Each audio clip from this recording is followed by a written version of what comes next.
Hello friends, welcome to my YouTube channel. जैसा कि आपको मालूम है कि आज हम हैप्पी मदर्स डे मना रहे हैं, जो कि मेरी ये सोच है कि हैप्पी मदर्स डे हम लोगों के लिए 365 दिन होने चाहिए, ना कि एक दिन। यानी हैप्पी मदर्स डे या मातृ दिवस एक दिन शायद कम है, हमको 365 दिन के लिए मदर्स डे मनाना चाहिए। एक दिन मेरे हिसाब से बहुत गलत है। तो बात करें मदर्स डे मना रहे हैं तो फिर सभी लोग ट्रेंड्स में आजकल चल रहे हैं, ट्रेंडिंग में कि हैप्पी मदर्स डे, तो उसमें हम लोग भी जाते हैं। लेकिन माँ के लिए एक दिन बहुत छोटा सा समय है। माँ के लिए हमको डेली हैप्पी मदर्स डे मनाना चाहिए।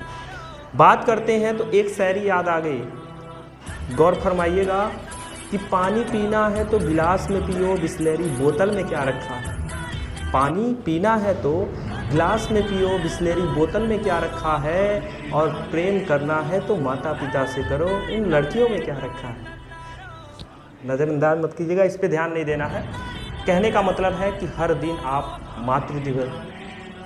मातृ दिवस मनाइए, हैप्पी मदर्स डे मनाइए। मदर्स हो, फादर्स हो, आप हर दिन हैप्पी फैमिली डे मनाएं। ये बहुत इम्पोर्टेंस है। बाकी एग्ज़ाम के लिए पूछा जाता है क्वेश्चन, तो उस पर हम फोकस करेंगे। आज हम बात करने वाले हैं मैथ्स से कुछ रिलेटेड क्वेश्चन। जैसे कि आपको ज्ञात है कि वैकेंसीज़ के अनुसार बहुत सारे अपडेट आ रहे हैं एग्ज़ाम को लेके। जैसे यूपी SSS लेखपाल का एग्ज़ाम बहुत जल्द होने वाला है, जून में ही आपको डेट क्लियर है, शायद 19 जून है। तो हम उस पर फोकस करेंगे, एग्ज़ाम पे भी फोकस करेंगे। मैथ से एक भी क्वेश्चन आउट नहीं होना चाहिए। मैथ में हमको टोटल क्वेश्चन करने हैं। आज हम एक टॉपिक स्टार्ट करने वाले हैं जिससे रिलेटेड सभी क्वेश्चंस को हम कई वीडियो में खंड खंड में कोशिश करेंगे ख़त्म हो जाए। आज हम प्रॉफिट एंड लॉस बात करने वाले हैं, लाभ और हानि की। तो अगर हम बात करें प्रॉफिट एंड लॉस यानी लाभ और हानि से संबंधित प्रश्न क्या बन सकते हैं, पहले हम छोटा सा बेसिक जान लेते हैं, जिसे हम कहते हैं ना प्रॉफिट एंड लॉस। यानी पहले जान लेते हैं, जैसे मान लीजिए हम मार्केट में गए, मान लीजिए हमको चीनी की आवश्यकता है। हम मार्केट में गए, कहे 1 किलो चीनी देना भैया। तो चीनी भैया ने दिया 40 रुपये के रेट से दिया, कहा भैया 40 रुपये हो गए, 40 रुपये दीजिए। कुछ दिन बाद हमको जाने को मिलता है, तो हम कुछ दिन बाद जाते हैं तो देखने को मिलता है कि फिर उसी दुकान पे जाते हैं, कहते हैं भैया 1 किलो चीनी तो देना। तो भैया कहते हैं कि हाँ ले लीजिए। फिर पूछा मैंने कितना हुआ, 40 दे दिया, चूँकि हमको मालूम था कि 40 ही देना है। लेकिन भैया ने कहा कि ये 2 रुपये आप ले लीजिए, चीनी 38 रुपये किलो हो गया। तो हमको वहाँ पर देखने को मिलता है कि अरे हमको तो 2 रुपये का फ़ायदा हो गया। यानी हम तो 40 रुपये लेके चले थे और 38 में ही काम बन गया, यानी हमको 2 रुपया मिल गया। यानी कहने का मतलब ये है कि जहाँ पर जो भी वस्तु खरीदी जाए, ठीक है, समझिएगा, इस बात को ध्यान दीजिएगा। कोई भी वस्तु अगर हम खरीद रहे हैं तो वो हमारा क्रय मूल्य होता है। कोई भी वस्तु अगर हम बेच रहे हैं तो हमारा विक्रय मूल्य होता है। चूँकि ग्राहक को 40 रुपये में ही चीनी बेचना चाहिए था, वो तो अपना नुकसान करेगा नहीं। लेकिन एक अवधि के बाद देखा गया कि चीनी के दामों में गिरावट आ गया, जिसके वजह से वह पुरानी चीनी जो 40 रुपये में थी, अब उसे 38 में बेचनी पड़ेगी, क्योंकि मार्केट में भी ध्यान देना है। तो उसको 2 रुपये का हानि हुआ, लेकिन जो नया चीनी खरीदेगा उसके अनुसार उसका लाभ हो जाएगा। ये तो बात हो गई बिजनेस की, यानी वो कारोबारी जो कर रहा है उसकी बात हो गई। लेकिन हमको तो फ़ायदा हो गया, हमको तो 40 रुपये मालूम था, 2 रुपये का फ़ायदा हो गया। हमने कहा 38 का चीनी खरीदे, 2 रुपये का फ़ायदा हो गया। इसी तरह सीधे सीधे कोई वस्तु अगर हम खरीद रहे हैं, ठीक है, और उस वस्तु को अगर हम खरीदी गई रेट से अधिक दाम में बेच रहे हैं तो हम कहेंगे हमको लाभ हो रहा है। अगर कोई वस्तु खरीद रहे हैं और खरीदी गई रेट से कम रेट में बेच रहे हैं तो हम कहेंगे हमको हानि हो रहा है। जो खरीदी गई है उसी को कहते हैं क्रय मूल्य, जो बेची गई है उसी को कहते हैं विक्रय मूल्य। जो हमको फ़ायदा हो रहा है वही लाभ होता है, जो नुकसान होता है उसी को हानि कहते हैं। यानी हम फार्मूला इसी तरह बना देते हैं, कहते हैं कि लाभ बराबर होता है विक्रय मूल्य, यानी जो बेचा गया मूल्य है माइनस क्रय मूल्य, ये खरीदा गया रेट है। और इसी का उल्टा हो जाता है हानि। हानि बराबर हम कहते हैं क्रय मूल्य माइनस में विक्रय मूल्य। अब आपको लाभ हानि समझ गया होगा। ये तो बहुत छोटा सा प्रश्न है, लेकिन प्रश्न वो समझना जरूरी है कि कैसे कैसे क्वेश्चंस इसमें बनते हैं। अगर यही आपका लाभ परसेंटेज पूछ लेता है तो आप कहते क्या है कि पहले आप लाभ निकाल दो और इसमें 100 से मल्टीप्लाई कर दो और बटे में आपका क्रय मूल्य आ जाता है। और यही अगर हानि में प्रतिशत पूछ देता है तो आप क्या करते हो, हानि प्रतिशत निकालने के लिए हानि में 100 से गुणा करते हो और बटे में कहते हो क्रय मूल्य से भाग कर दो। तो ये तो आपको फॉर्मूला सारा क्लियर होगा। हम क्वेश्चंस पे फोकस करेंगे। क्वेश्चंस पे ऐसे ऐसे समझिए मेथड या ट्रिक्स हैं जिससे आपको बहुत यानी आपको मोहब्बत करा देंगे प्रॉफिट एंड लॉस से। बस आप वीडियो के लास्ट तक बने रहिएगा। अगर मोहब्बत न हो गया तो फिर आप कहिएगा। तो क्वेश्चन स्टार्ट करते हैं, ध्यान दीजिएगा। पहला क्वेश्चन हमने लिखा है, पहला क्वेश्चन है कि 630 रुपए में 12.5% के लाभ पर बेची गई वस्तु का क्रय मूल्य क्या होगा। यानी 630 रुपए में कोई वस्तु 12.5% के लाभ से बेची जा रही है और पूछा जा रहा है तब उसका रेट बताइए, इसका क्रय मूल्य कितना है। इस प्रकार के प्रश्न जब भी आपके एग्जाम में आएंगे इसको करना कैसे, यहाँ पे ध्यान देखो, यहाँ पे ध्यान दीजिएगा। सबसे पहले जितने परसेंटेज की लाभ की बात हो रही है उसको पहले हम फ्रैक्शन में बदल लेते हैं। यानी 12.5% की बात हो रही है, फ्रैक्शन में इसे हम ऐसे लिख सकते हैं 125/10 और परसेंटेज से भिन्न बदलने के लिए 1/100। यानी हमारे पास मिल गया 125/1000। इसको कट करके कैंसिल एकदम लोवेस्ट फॉर्म में लाते हैं। 5 से कट होगा, ये कटेगा 5 दूना 10, ठीक है, 5 पचे 25 और ये 5 दूना 10 और 25 चौके 100, 25 अठे 200 यानी हो गया 1/8। जैसे ही आप किसी भी प्रतिशत लाभ या प्रतिशत हानि वाले को फ्रैक्शन में बदल दोगे तो बस इन दोनों में बस हमको समझना है कि ये 8 रुपये हमारा क्या है, क्रय मूल्य है यानी खरीदा गया रेट है, और 1 रुपये हमको क्या हो रहा है, लाभ हो रहा है। तो ये बताइए विक्रय मूल्य कितना होगा। 8 रुपये क्रय मूल्य है, 1 रुपये का लाभ हो रहा है यानी 8 1 9, यानी विक्रय मूल्य हमारा कितना है, 9 है। 8 रुपये अगर क्रय मूल्य है और एक लाभ हो रहा है तो 8 1 9 यानी विक्रय मूल्य होगा, तभी तो 9 में से 8 घटाएंगे तो 1 हमको मिलेगा। समझ में आ गया। अब विक्रय मूल्य 9 जो है वो 9 मान लेते हैं कि 9 जो है यूनिट है, 9 यूनिट जो है कह रहा है कितने में बेची जा रही है, 630 में। तो 9 यूनिट अगर 630 रुपए के बराबर है तो 1 यूनिट कितने के बराबर हो जाएगा, हम क्या कर देंगे 9 से इसको डिवाइड करेंगे, 9 सते 63 यानी 70 रुपए। 1 यूनिट अगर 70 रुपए है तो क्रय मूल्य कितने यूनिट है, 8 यूनिट। तो 8 यूनिट किसके बराबर हो जाएगा, तो 70 गुणे 8 बराबर में आपका हो जाएगा 8 सत्ते 56, 560 रुपये। यानी हमारा जो क्रय मूल्य है वो आपको मिल गया 560 रुपये। यही आपका आंसर। फिर ध्यान दीजिए, जो भी जैसे प्रश्न है 630 रुपये में 12.5% के लाभ से बेची गई वस्तु का क्रय मूल्य ज्ञात कीजिए। जो भी परसेंटेज लाभ में बात होगा सबसे पहले उसको फ्रैक्शन में बदलना है, भिन्न में बदलने के बाद चूंकि बेची गई वस्तु की बात हो रही है तो विक्रय मूल्य नहीं पता है, लेकिन ये हमेशा परसेंटेज में आप जानते हैं बटे में क्रय मूल्य होता है। तो ये हमारा क्रय मूल्य है तो कितने का लाभ हो रहा है, 1 रुपये का लाभ हो रहा है तो विक्रय मूल्य कितना हो जाएगा, क्रय मूल्य में 1 जोड़ देंगे, 9 हो गया 9, और 9 हो गया तो 9 यूनिट जो है कितने में बेचा जा रहा है, 630। तो 9 यूनिट 630 के बराबर है तो 1 यूनिट 70, और जब 1 यूनिट 70 है तो 8 यूनिट का निकाल लेंगे 560, और यही क्या हो जाएगा, क्रय।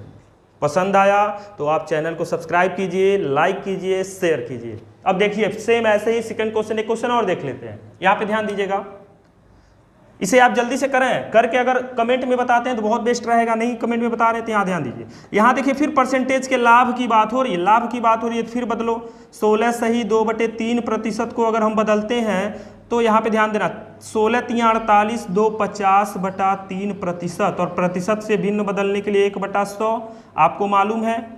अब यहाँ पे 1 0 से 1 0 कट गया, 5 1 कम 5, 5 दूना 10 यानी 1/6। और चूंकि लाभ की बात हो रही है, लाभ पर बेचा जा रहा है तो ऊपर वाला लाभ होगा और नीचे वाला आपको मालूम है क्या होगा, क्रय मूल्य होगा। ये क्रय मूल्य हो गया, ये लाभ हो गया। कितने रुपए, 1470। तो ये बताइए 6 रुपये क्रय मूल्य, 6 यूनिट क्रय मूल्य है और 1 यूनिट का लाभ हो रहा है तो विक्रय मूल्य कितना होगा, 7 यूनिट होगा। कितना होगा, 7। तो अगर 7 यूनिट 1470 रुपये पड़ रहे हैं तो 1 यूनिट के लिए कितने रुपए पड़ेंगे? अब यहाँ ध्यान देना, 7 दूना 14, 7 एकम 7 यानी 210 रुपये। तो इसी तरह क्रय मूल्य पूछा जा रहा है तो 6 यूनिट, तो 6 यूनिट के लिए 6 गुणे 210 यानी बराबर में हमको मिल जाएगा 0, 6 कम 6, 6 दूना 12 यानी 1260 रुपये। यानी जो हमारा क्रय मूल्य होगा वो कितना होगा? 1260 रुपये। ये आपको दिखाई दे रहा है? जी दिखाई दे रहा है। समझ में आ गया? पसंद आ रहा है कि नहीं? कुछ नहीं करना, जब भी इस प्रकार के प्रश्न दिखे हैं तो परसेंटेज को फ्रैक्शन में बदलना है। फ्रैक्शन में बदलने के बाद लाभ की बात हो रही है तो ये लाभ होगा, नीचे क्रय मूल्य होता है, हानि होता। अभी हानि वाला भी प्रश्न देखेंगे, इसे जल्दी से आप नोट कर लें, फिर आगे क्वेश्चन देखते हैं। अगले प्रश्न की बात करें तो तीसरा प्रश्न दिया है, एक दुकानदार किसी वस्तु को विक्रय मूल्य पर, अब विक्रय मूल्य पर लाभ हो रहा है। ध्यान दीजिएगा, ये प्रश्न थोड़ा बदल गया है कि विक्रय मूल्य पर 16 से ही 2/3% का लाभ बेचता है तो वास्तविक लाभ प्रतिशत पूछ रहा है। अगर आपको किसी वस्तु को बेचना है और विक्रय मूल्य पर बेचना है तो सबसे पहला काम तो फ्रैक्शन में बदलना है। 16 से ही 2/3% को फ्रैक्शन बदलते हैं। 16 × 48 50/3 गुणे 1/100, 0 से 0 कट गया, 5 दूना 10 यानी हम इसके पहले किए हैं 1/6। अब यहाँ विक्रय मूल्य पर बात कर रहा है तो जब विक्रय मूल्य पे बात कर रहा है तो ये 6 अब हमारा विक्रय मूल्य हो गया और लाभ की बात हो रही है तो 1 हमारा क्या हो गया? लाभ, यानी 6 यूनिट अब विक्रय मूल्य होगा। क्यों? क्योंकि विक्रय मूल्य पर लाभ की बात हो रही है। अब 6 विक्रय मूल्य है, 1 लाभ है तो क्रय मूल्य आपको मालूम है कितना यूनिट होगा? तो आपको मालूम है विक्रय मूल्य में से लाभ को घटा दो तो क्रय मूल्य मिलेगा। तो विक्रय मूल्य 6 है, 1 घटा देते हैं यानी 5, क्रय मूल्य 5। तो अगर 5 यूनिट बात की जाए तो ये 5 यूनिट आपका निकल गया क्या? ये क्रय मूल्य है। 5 यूनिट किसके बराबर है? क्रय मूल्य। और प्रश्न में पूछ रहा है लाभ प्रतिशत, तो लाभ प्रतिशत आप जानते ही हो, लाभ बटे क्रय मूल्य गुणे 100 होता है ना। तो लाभ कितने का हो रहा है? लाभ कितना? 1 यूनिट है। क्रय मूल्य कितना यूनिट है? 5 गुणे 100, 5 दूना 10 यानी आंसर हो जाएगा 20%। समझ में आया? इस प्रकार के प्रश्न को ध्यान दीजिए। करना कैसे है? कह रहा है कि विक्रय मूल्य पर लाभ हो रहा है, लाभ पर बेचा जा रहा है वास्तविक लाभ, तो फ्रैक्शन में बदले तो अब विक्रय मूल्य पर है तो ये विक्रय मूल्य हो गया, ये लाभ हो गया, तो क्रय मूल्य 1 कम कर देंगे 5 हो गया। क्रय मूल्य जब 5 यूनिट है, लाभ 1 यूनिट है और विक्रय मूल्य 6 यूनिट है, लाभ प्रतिशत निकाल लेंगे, आसानी से निकल जाएगा। एक प्रश्न और देखो, क्लियर हो जाएगा। यहाँ ध्यान दीजिए, दिया है कि फिर वही प्रश्न है कि दुकानदार है और विक्रय मूल्य पर लाभ के बेच रहा है, वास्तविक लाभ फिर पूछ रहा है। फिर इसको फ्रैक्शन में बदलते हैं। 8 से ही 1/3%, 8 3 की 24, 1 25/3 और गुणे 1/100, 25 चौक के 100, 4 3 12 यानी 1/12। और विक्रय मूल्य पर बात की जा रही है तो 12 हमारा हो गया विक्रय मूल्य, 1 हमारा हो जाएगा लाभ। तो क्रय मूल्य कितने यूनिट के बराबर हो जाएगा? तो क्रय मूल्य आपका हो जाएगा, 1 कम कर दो 11, क्रय मूल्य 11 यूनिट के बराबर हो गया। अब पूछा है लाभ प्रतिशत, तो लाभ प्रतिशत तो आप जानते ही हैं, लाभ 1 बटे क्रय मूल्य 11 गुणे में कितना होता है? 100, यही होता है ना। अब भाग दे दो, 11 9 99, 9 सही 1/11% का क्या होगा? लाभ होगा। आई होप आपको प्रश्न अच्छे से समझ में आ रहे होंगे। समझ में आ रहे हैं तो नोट करते जाइए, फिर आगे क्वेश्चन देखते हैं। अगले क्वेश्चन की तरफ बढ़ते हैं। तो 5th नंबर पे क्वेश्चन है कि एक आदमी है और किसी वस्तु को विक्रय मूल्य पर 25% हानि की बात हो रही है, हानि पर बेच रहा है, विक्रय मूल्य पर 25% हानि, तो 25% को फ्रैक्शन में बदलें तो ये तो आप जानते होंगे 1/4, और 1/4 यहाँ पर हानि की बात हो रही है तो 1 हानि को दिखाएगा और विक्रय मूल्य पर बात हो रही है तो 4 किसको दिखाएगा? विक्रय मूल्य को। और आप जानते हैं कि जब हानि होता है तो क्रय मूल्य ज़्यादा होता है। किससे ज़्यादा होता है? विक्रय मूल्य में हानि को जोड़ देते हैं तो 4 में 1 जोड़ देंगे, कितना हो जाएगा? 5 यूनिट। तो क्रय मूल्य 5 यूनिट के बराबर, तो हानि प्रतिशत तो पूछेगा ही क्योंकि हानि हो रहा है, तो हानि प्रतिशत बराबर होता है हानि बटा क्रय मूल्य और गुणे में 100। ये तो फॉर्मूला है। हानि कितने की हो रही है? 1 यूनिट की। क्रय मूल्य कितना है? 5 यूनिट गुणे में 100, 5 दूना 10 यानी 20% का लॉस हो रहा है, हानि हो रही है। प्रश्न समझ में आया? अच्छा लग रहा है कि नहीं? अच्छा लग रहा है तो लाइक जरूर कीजिएगा, भूलिएगा नहीं। यहां कह रहा है 16 वस्तुओं का क्रय मूल्य। मान लीजिए 16 यूनिट जो है इसका क्रय मूल्य और 14 वस्तुओं का विक्रय मूल्य, यानी 14 यूनिट जो विक्रय मूल्य है ये दोनों आपस में बराबर हैं। तो हम जानते हैं कि ये क्रय मूल्य है, इसको इधर लाएंगे तो बटे में आएगा विक्रय मूल्य, और यूनिट से यूनिट कट गया, 2 8 16 और 2 7 14, यानी यहाँ पर 7/8 हो जाएगा। ये 7 है और 8 इधर आ जाएगा। इतना समझ में आया? तो 7 हो गया, या 7 यूनिट क्रय मूल्य, 8 यूनिट विक्रय मूल्य। तो जब 7 रुपये में कोई चीज़ 7 रुपये में खरीद के 8 में बेचा जा रहा है तो लाभ होगा ना। और कितने का लाभ हो रहा है? 1 यूनिट का लाभ हो रहा है। कितने का लाभ हो रहा है? 1 यूनिट का।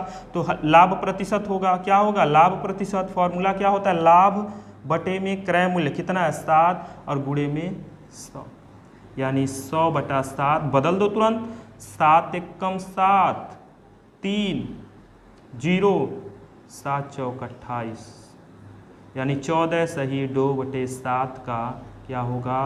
प्रॉफिट होगा, लाभ होगा। प्रश्न समझ में आ रहे हैं कि नहीं? आ रहे हैं तो जल्दी से नोट कीजिए, फिर आगे देखते हैं। हाँ, ध्यान दीजिएगा। फिर हमने 7th क्वेश्चन अब शुरू कर दिया। 7th क्वेश्चन की बात करें तो 7th क्वेश्चन फिर आपके 6th जैसे ही है कि 2750 वस्तुओं का क्रय मूल्य 2500 वस्तुओं के विक्रय मूल्य के बराबर है। लाभांश प्रतिशत पूछ रहा है, फिर से देख लेते हैं करेंगे कैसे। यहाँ पे ध्यान दीजिएगा, कह रहा है कि 2750 यूनिट जो क्रय मूल्य है ये बराबर में है 2500 यूनिट विक्रय मूल्य के। अगर ये ऐसा है तो यहाँ पे 1 0 से 1 0 कट गया, 5 5 25 और 5 5 25, 5 5 25, फिर कटेगा क्या? 5 एकम 5, 5 एकम 5 और 5 एकम 5, यानी क्रय मूल्य बटे में विक्रय मूल्य बराबर 10 ये है, और 11 इधर बटे में आ जाएगा, यानी 11 रुपये 10 यूनिट क्रय मूल्य है, 11 यूनिट विक्रय मूल्य है। तो फिर साफ साफ दिख रहा है क्या हो रहा है? लाभ हो रहा है। कितने का? 1 यूनिट का लाभ हो रहा है। दोनों में देखिए क्रय मूल्य, कोई वस्तु खरीद के ज़्यादा में 1 रुपये में 1 यूनिट ज़्यादा में बेच रहे हैं तो लाभ ही होगा, लाभ हो गया 1 यूनिट का। और जब लाभ 1 यूनिट का हो गया तो लाभ प्रतिशत ही होगा, और लाभ प्रतिशत बराबर हो जाएगा लाभ 1 बटे क्रय मूल्य 10 गुणे 100, यानी 0 से 0, यानी हमको 10% का प्रॉफिट होगा। ये आपके लिए मैं HW दे रहा हूँ। इतनी बात समझ में आई? ये क्वेश्चन समझ में आया? ये आपके लिए HW। इसे जल्दी से नोट कीजिए। तो देखिए अगले क्वेश्चन की तरफ बढ़ते हैं। 2 क्वेश्चन और देखेंगे, ज़्यादा लंबा नहीं करना वीडियो को। 9th नंबर पे क्वेश्चन देखें। अलग टाइप का क्वेश्चन आ गया कि 72 वस्तुओं को बेचने पर एक आदमी को 9 वस्तुओं के विक्रय मूल्य की हानि होती है, तो हानि प्रतिशत ज्ञात करो। प्रश्न को समझिएगा, कह रहा है कि 72 वस्तुओं को बेचने पर एक आदमी को 9 वस्तुओं के विक्रय मूल्य की हानि होती है, तो हानि प्रतिशत क्या होगी? जब भी इस प्रकार से प्रश्न आएगा तो कह रहा है 72 वस्तुओं को बेचने पर एक आदमी को 9 वस्तुओं के विक्रय मूल्य की हानि होती है। 9 वस्तुओं के विक्रय मूल्य की हानि होती है, तो सबसे पहले एक वस्तु का चूंकि 9 वस्तु 72 वस्तु छोड़ दीजिए, एक वस्तु का हम विक्रय मूल्य मान लेते हैं कि 1 रुपये है। एक वस्तु का विक्रय मूल्य 1 रुपये है, तो 9 वस्तुओं का विक्रय मूल्य जो है वही हानि है, तो हो जाएगा हानि 9 वस्तुओं का विक्रय मूल्य, यानी एक वस्तु का 1 रुपये है तो 9 वस्तु का 9 रुपये, और 9 वस्तुओं के विक्रय मूल्य के हानि के बराबर है, तो हानि हमारा 9 रुपये हो गया। तो आसानी से आप कहोगे क्रय मूल्य कितना हो जाएगा? 9 रुपये की हानि हो रही है, 1 रुपये का लाभ, यानी क्रय मूल्य हमारा कितना है? 10 रुपये। एक चीज़ और ध्यान देना, हानि ये चीज़ लिखने से पहले यहाँ पर 72 वस्तुओं को बेचने की बात हो रही है, यानी 72 वस्तुओं को बेचने की बात हो रही है, यानी विक्रय मूल्य हम मान लेते हैं 72 रुपये। ध्यान दीजिएगा, हमने कहा कि 9 वस्तुओं के विक्रय मूल्य के हानि के बराबर है, तो अगर एक वस्तु का विक्रय मूल्य 1 रुपये है तो हानि हो जाएगा 9 रुपये, तो विक्रय मूल्य कितना हो जाएगा? 72, चूंकि 72 वस्तु तो 72 एकम 72 रुपये। तो यहाँ से अब क्रय मूल्य निकालेंगे तो क्रय मूल्य बराबर क्या हो जाएगा? 72 रुपये विक्रय मूल्य है, और हानि बराबर होता है क्रय मूल्य माइनस विक्रय मूल्य, तो विक्रय मूल्य को जोड़ देना है। 72 में 9 जोड़ेंगे कितना हो जाएगा? 81 रुपये। अब 81 रुपये आपका क्रय मूल्य जब हो गया तो तुरंत आपसे हानि प्रतिशत पूछा है तो हानि प्रतिशत निकाल लो।